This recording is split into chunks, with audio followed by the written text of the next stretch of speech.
High বন্ধুরা, আমি প্রিয়াঙ্কা আবার চলে এলাম আজকের একটা নতুন ভিডিও রেসিপি নিয়ে। আজকে তোমাদের একটা পার্শে মাছের রেসিপি দেখাবো। এর জন্যে দেখো নিয়েছি আমি প্রথমে কিছুটা পার্শে মাছগুলোকে আমি ভালো করে কেটে ধুয়ে নিয়েছি। এবার মাছগুলোতে আমি দিয়ে দিচ্ছি অল্প পরিমাণে নুন আর হলুদ। মাছে নুন হলুদ মাখিয়ে নেব।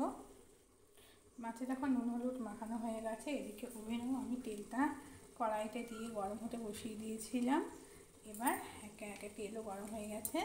এবার মাছগুলোকে আমি একে একে ছেড়ে দেবো।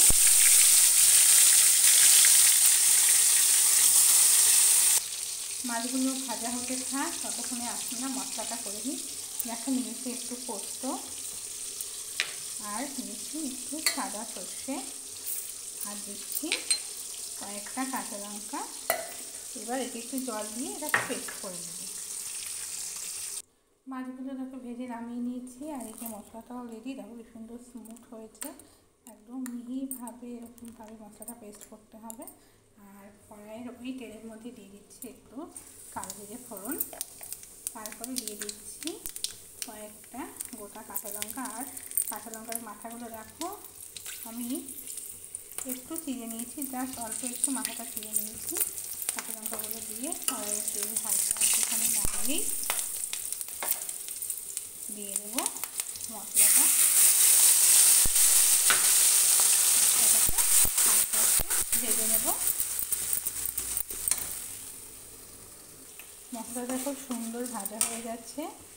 এবার এতে দিয়ে দিচ্ছি হাফ চামচ নুন আর হাফ চামচ হলুদ গুঁড়ো দিয়ে ভালো করে নুন হলুদটা মশলার সাথে মিশিয়ে নেব। এবার দিয়ে দেব পরিমাণ মতো জল। আমি এখানে মশলা ধোয়া জলটাই ব্যবহার করেছি। দিয়ে এবার এটা একটু ফুটতে দেব। এবার দেখো ঝোলটাও ফুটে উঠেছে। এবার আমি একে একে সব মাছগুলোকে ছেড়ে দেব। মাছগুলো সব ঝোলে ছেড়ে দিয়েছি। এবার 5 মিনিট ফুটিয়ে নামিয়ে নেব। দেখো মাছটা আমাদের পুরো রেডি হয়ে এসছে। এবার এর উপর ছড়িয়ে দেবো একটু ধনেপাতা কুচি আর দিয়ে দেবো অল্প পরিমাণে সর্ষের তেল, দিয়ে নামিয়ে নেব। দেখো আমাদের পুরো রেডি হয়ে গেছে পার্শে মাছের এই রেসিপিটা, পার্শে মাছের ঝাল। যদি তোমাদের রেসিপিটা ভালো লেগে থাকে অবশ্যই লাইক, কমেন্ট ও শেয়ার করো। আর যারা ফেসবুক পেজ থেকে দেখছো তারা পেজটা ফলো করো। ভিডিওটা এখানেই শেষ করছি, আবার ফিরে আসবো নতুন কোনো ভিডিও নিয়ে। টাটা বন্ধুরা।